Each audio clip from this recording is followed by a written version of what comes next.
시청자 여러분 안녕하십니까? 최근 해외에서 한국 군대가 캄보디아에 파견될 수 있다는 충격적인 보도가 나오면서 동남아시아 외교가가 한바탕 술렁였습니다. 하지만 이는 가짜 뉴스입니다.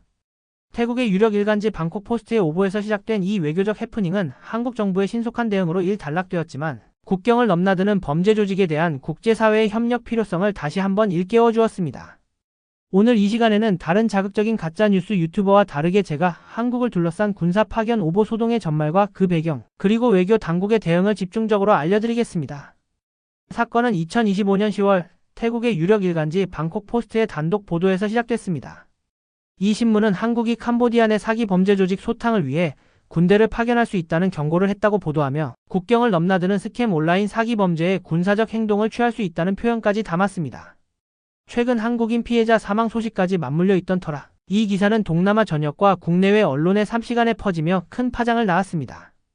보도 직후 현지 교민사회와 국제외교관은 충격에 휩싸였습니다.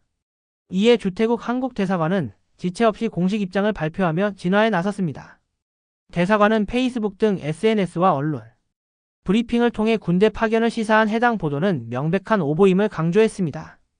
또한 국경 범죄 사기꾼이나 해당 지역 범죄자의 군사적 조치를 취한다는 서울의 위협은 사실이 아니다라고 구체적으로 반박하며 방콕포스트의 정정을 요청했습니다. 방콕포스트는 곧바로 기사에 해당 표현을 수정해 한국, 중국 등 다수국이 온라인 사기 조직 해체에 압력을 넣고 있다로 표현을 바꿨습니다.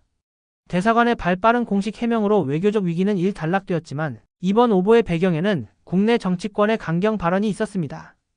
최근 국회에서는 캄보디아 범죄단지에 대한 군사력 투입 필요성이 논의되었고 일부 의원들은 선전포고에 준하는 단호한 행동, 합동특수부대 투입까지 언급한 바 있습니다.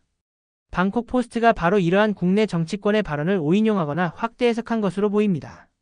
실제로 캄보디아 현지에서도 한국이 군사 개입을 위협하고 있다는 오해가 고조되며 일부 지역에서 한국 교민에 대한 우려와 혐오 분위기까지 나타났습니다.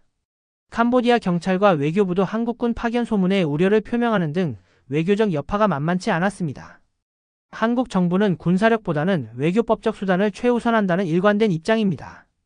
현재 외교부, 경찰, 국정원 등이 참여하는 합동대응팀이 캄보디아에 파견되어 인신매매, 취업사기 등 범죄 피해에 협력 대응 중입니다.